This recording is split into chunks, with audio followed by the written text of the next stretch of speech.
The dust of the Mediterranean rose in a column as Roman legions marched along the road. Iron melted in the sun, skin on shoulders cracked, lips in blood. And all for what? For white grains, for which people died more often than for gold. Why did salt, the simplest of earthly substances, decide the fate of entire armies? Why did a Roman legionary consider it no less valuable than a sword? And what made it a symbol of life itself? The answer is hidden in the word from which the modern salary originated. Historians wrote that already in the era of the Republic, long before the appearance of emperors. Soldiers were given part of their pay not in coins, but in salt. Thus arose the term salarium, from the Latin sal, salt. This was not just a product but a means of survival, a measure of labor and an indicator of status.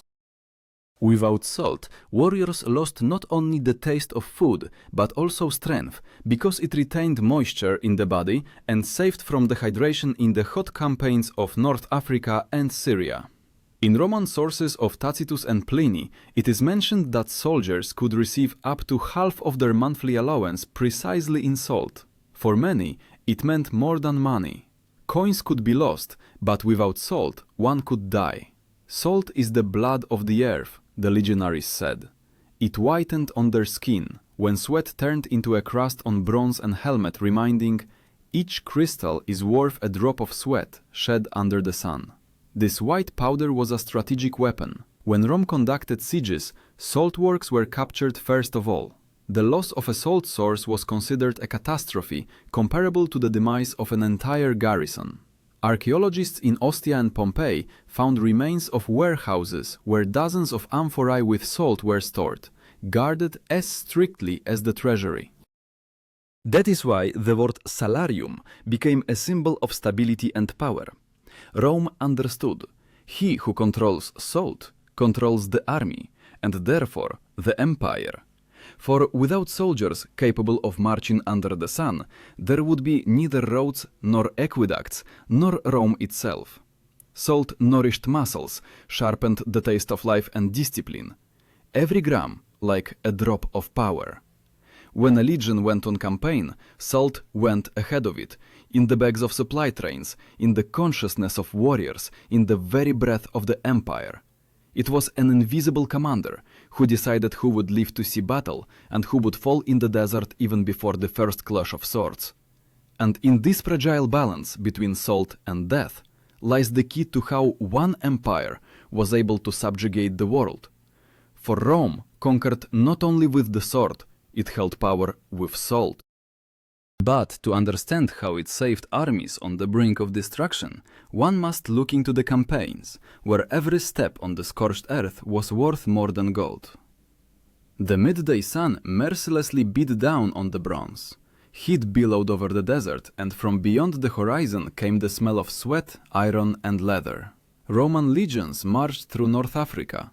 Their steps, according to the historian Polybius, thundered like a war drum, steady, confident, without pause. Each legionary carried about 30 kilograms, armor, sword, shield, spear, daily rations, a water flask and a small pouch of white grains that meant life. These grains were salt, the true fuel of the empire.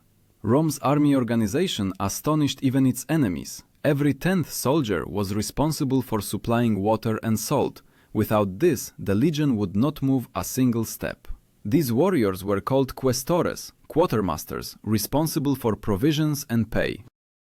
Their role resembled modern logistics officers. They did not fight on the front lines, but it was precisely on them that the army's ability to march tomorrow depended. Chronicles state that the loss of salt en route was considered a military catastrophe.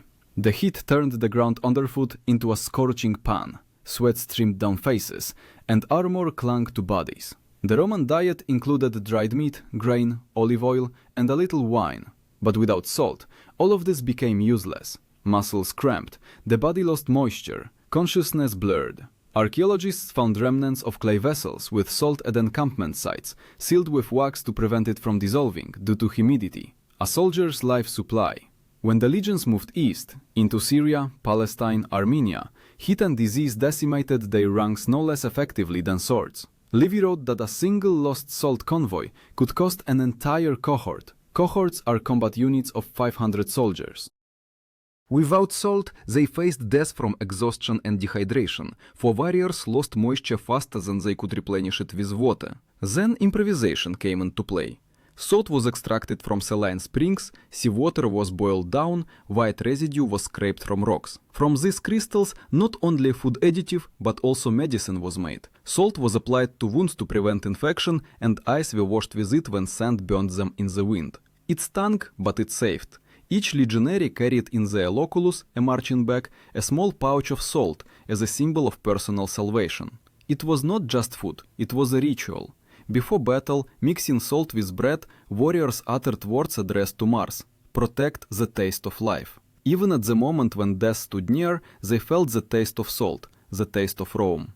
But behind these rituals stood a harsh economy. Salt was expensive. Its delivery across the Alps and the Sahara cost the empire enormous sums. According to various sources, a ton of salt cost as much as a moderately skilled slave. Because of this, Rome built entire roads, via salaria, salt roads, along which convoys carried the strategic commodity. Remains of these roads have survived to this day, and archaeologists find along them mule bones and metal buckles, traces of convoys that perished from the heat. Rome understood: to lose gold, unpleasant; to lose salt, deadly. Therefore, the guardian of the salt roads was entrusted to the best, centurions. A centurion is an officer who commanded approximately 100 soldiers. Their task was not just to guard the convoys, but also to ensure that no one stole salt from their own. Theft of salt was considered treason. The guilty were punished publicly, with whips, sometimes with death. For the fate of an entire legion depended on their action. Salt became the invisible currency of the empire. With it, one could buy forgiveness, power, life. When soldiers received their salarium, they knew each handful, not just payment, but the trust of Rome. The white powder maintained order better than the fear of the sword, for whoever lost salt lost strength, status, and the very possibility of being a Roman. But there were times when even Rome could not keep salt under control. When the desert or the enemy cut off the roots, what historians called the salt famine began. Then the army turned into shadows of themselves. And to understand how this invisible crisis almost destroyed the greatest army in the world, one must see how salt once became a weapon against Rome itself. The thunder of hooves, the cries of mules, the smell of rotten leather, thus began the catastrophe which contemporaries called the salt famine. It was an invisible enemy, slow, merciless. Without swords, without arrows, it killed not in battle but in the silence of the march, when feet tangled from weakness and eyes blurred from the heat. It all began during the reign of Emperor Hadrian, when Roman troops advanced deep into North Africa, trying to subjugate the Garamantes tribes. Sandstorms cut off supply routes, and salt convoys disappeared into seas of sand. Historians differ on exactly how many legionaries perished then, but even by the most cautious estimates, thousands. Polybius wrote that the losses were worse than a defeat in battle. Without salt, warriors lost water faster than they could drink. Cramps, hallucinations, internal bleeding appeared. The legion was turning into a dying caravan. One of the archaeological camps found near the Gadames oasis provided evidence of that tragedy. Archaeologists discovered charred campfires and ceramic vessels, which were supposed to store salt supplies. They were empty. Instead of white crystals, sand, burying life. Nearby, the remains of dozens of mules, fallen from exhaustion. Everything pointed to one thing: the convoys did not arrive. It was then that the Romans realized that salt was not just food, but a strategic resource, equal to iron and grain. The absence of salt turned a legion into a mob. To prevent new tragedies, Rome began to strengthen its network of warehouses and outposts along trade routes. These warehouses were called Horea Salis, salt storehouses. They stood at a distance of a day's march from each other. They were guarded by prefects, officers personally appointed by the legate. A prefect was not just a warehouse manager, he was responsible for the lives of thousands of people. Salt became an instrument of power. it was stockpiled like a weapon and used as a means of punishment. During rebellions or betrayals, the empire imposed a sanction called interdictio salis, prohibition of salt. A city that dared to raise a hand against Rome was deprived of salt supplies. This meant not just an economic blow, it was a death sentence. Without salt, diseases began, meat rotted, alliances disintegrated, even wealthy patricians begged for forgiveness just to get the white crystals back into their amphorae. Plutarch wrote that after the revolt in Numidia, entire families sold their children to buy a bag of salt. So deeply had Rome integrated it into the economy of conquered territories. Salt ceased to be merely a mineral, it became a symbol of subjugation. Even peace treaties were concluded with a ritual.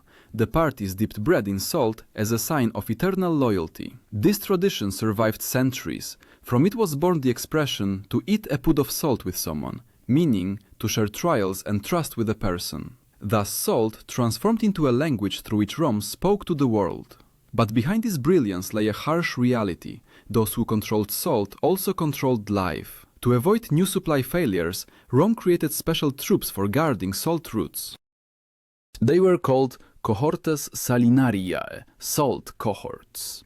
These units did not participate in battles, but their service was no less dangerous. They escorted convoys through mountains, swamps, deserts. Their enemies were not only bandits, but nature itself. Rains dissolved the salt, heat melted it. Every bag had to be protected like a sacred relic.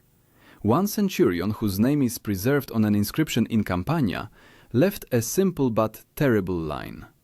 "We died so that others would not die from salt."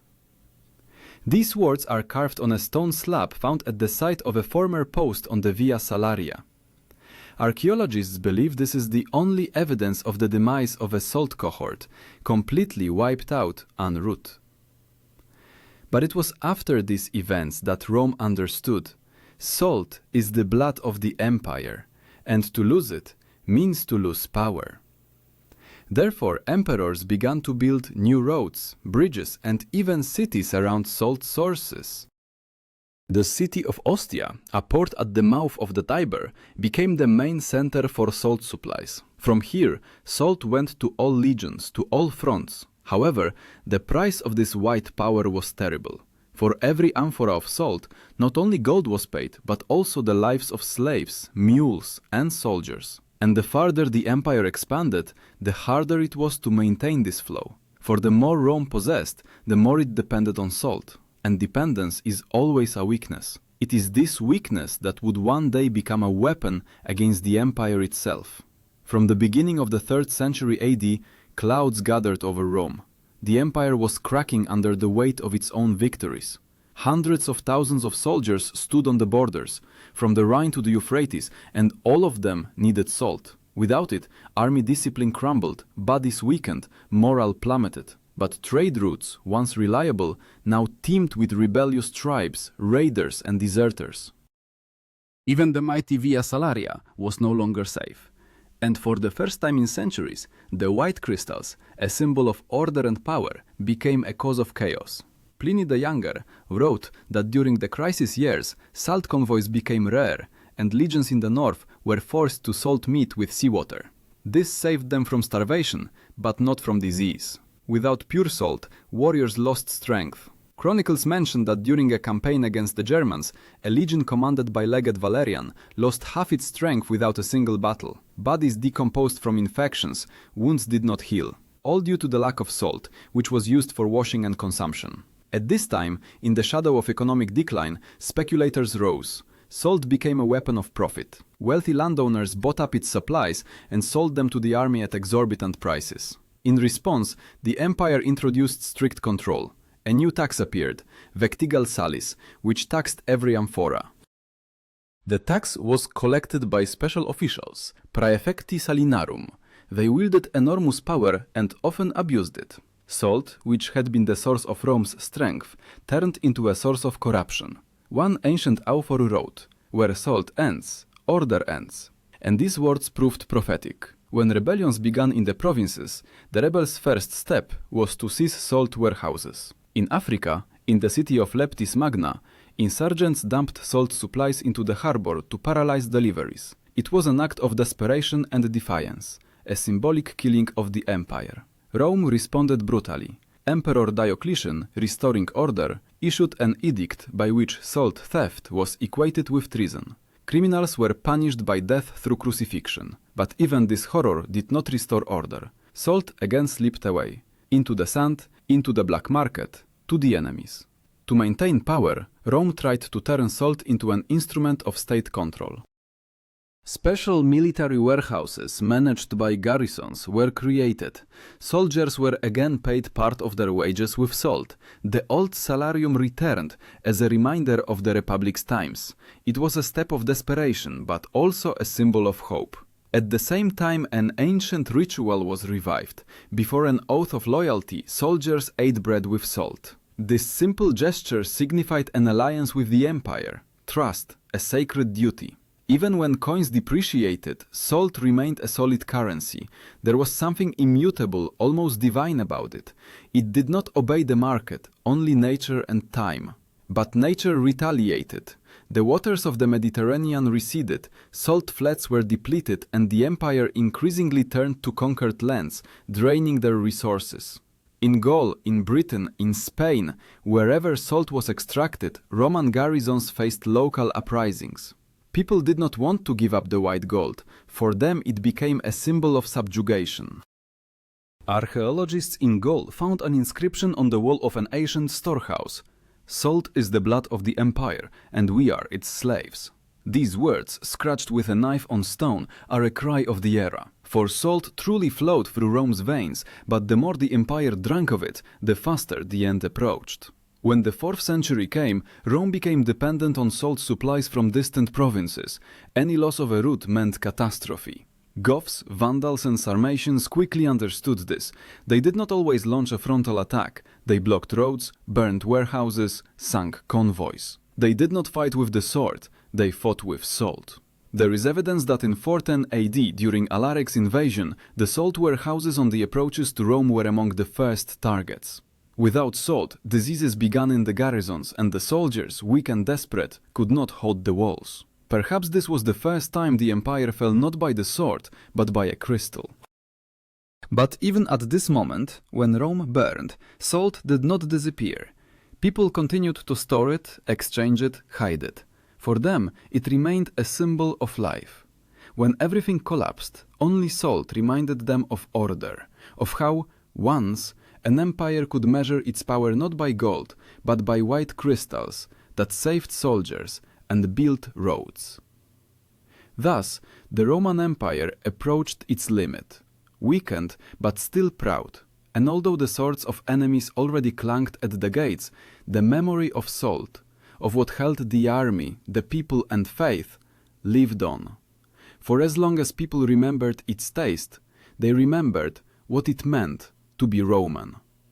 But the most surprising thing is that salt outlived the empire, and in how it remained after Rome, how it became part of a new Europe, lies the final paradox of this story. For what saved legionaries from death, centuries later, also saved civilization itself. When the Western Roman Empire fell in 476 AD, many believed that with its demise, the memory of all it had created would also vanish. But salt remained. It, strangely enough, outlived legions, temples, and even language. For what began as a soldier's pay became the foundation of Europe's new economy. Salt, a legacy that Rome left to the world without erecting columns or monuments. After the fall of the empire, the roads along which convoys of white crystals had traveled for centuries did not become empty. They were still called Via Salaria, and now not legions, but merchants, monks and peasants moved along them. Archaeological finds show that even centuries later, warehouses covered with the same type of stonework continued to exist in the same places. The system built by the Romans proved so well conceived that it outlived its creators. In the early Middle Ages, salt became the foundation of new power.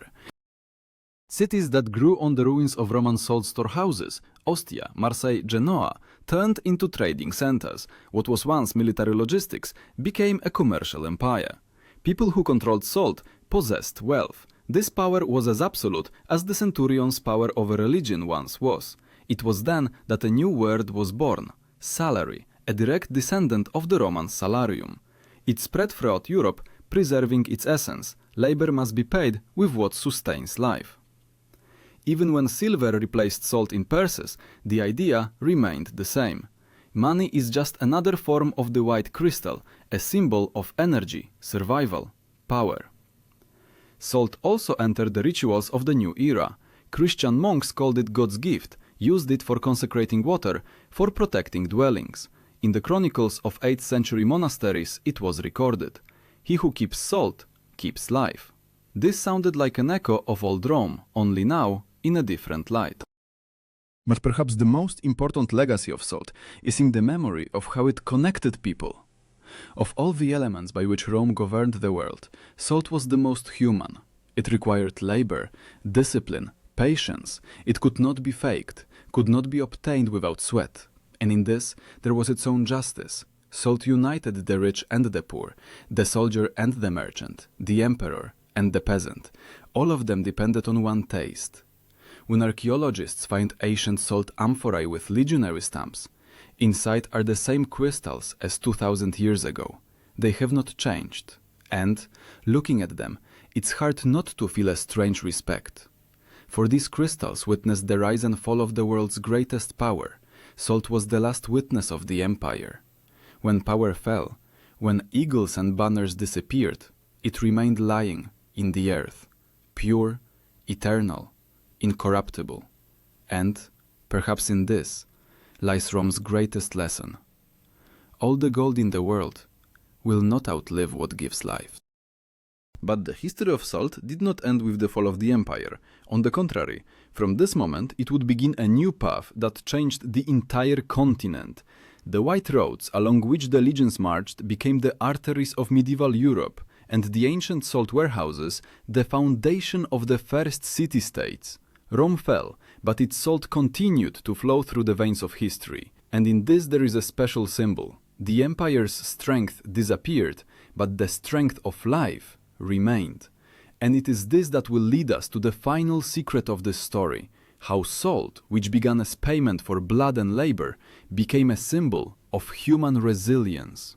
The taste of salt is the taste of life itself. It was known by legionaries marching through the desert, monks storing amphorae in monastery cellars, and people living today, not even suspecting that every word salary is an echo of the ancient salarium.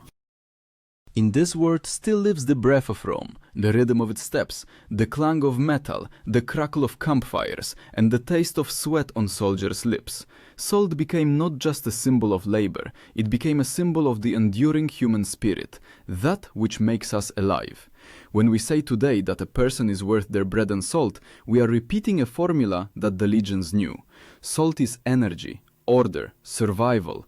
The Romans understood, an army is held together not by the commander's shout, but by the taste of salt in a soldier's mouth. It did not allow the body to give up, did not let the mind fade. It was what connected a person to the earth and to themselves. Archaeologists still find salt mines where traces of ancient picks, barefoot prints, and torch-scorched walls are preserved. These places are silent chronicles, where there is no gold or marble, but there is sweat and labor. Salt does not scream, but it holds the truth, and in this truth there is strength. For empires crumble, but what gives life remains. Historians believe that it was the control over salt that formed the foundations of the first taxation systems and state administration. From Rome, this idea passed to Byzantium, and from there to Europe. Even the modern economy, where every effort has a price, is rooted in a time when a legionary received a handful of salt and knew that it was his life. Salt saved armies, but it also taught empires humility. It reminded them that power cannot exist without care for people. When legions lost salt, they lost strength. When the empire stopped valuing it, it began to crumble. The white crystal proved wiser than swords and laws. It showed it is not the strongest who survives, but he who knows how to preserve what nourishes life. And therefore, when we read the chronicles of Caesar or Tacitus, which speak of campaigns, victories and downfalls, it is important to remember, behind every hero, behind every battle, stood those who carried salt. Without them, there would be no maps, no roads, no empire. These nameless people, whose hands smelt of sweat and the sea, created the foundation of the world we live in. Rome fell, but its salt remained within us. It lives in every effort, in every drop of sweat, in every choice not to give up when it's hard. Salt is the memory of resilience, transformed into substance. It is the breath of all who once marched under the scorching sun, holding a sword and a small pouch of white grains. And perhaps, when we open the salt shaker on the table today, we are repeating that same ancient gesture. We are touching history, not monumental, not heroic, but human. A history where strength was measured not by gold, but by endurance. Where power was born not from fear, but from respect for what nourishes life. And now, having learned that Rome was held not by the sword, but by salt, it is worth asking ourselves, could we live even one day in that world where every handful of salt meant salvation, where the price of labor was measured not by coins, but by sweat and loyalty? Perhaps this is what makes us heirs of those who walked the roads of Via Salaria. Not heroes, but people for whom life was worth the taste of salt. Salt is more precious than gold, not because it is harder to obtain, but because without it, gold means nothing. This is the ultimate truth of Rome, which has survived centuries. The taste of salt, the taste of strength, loyalty, and memory. And as long as a person remembers this taste, as long as they are capable of working, enduring, and preserving, Rome lives within them.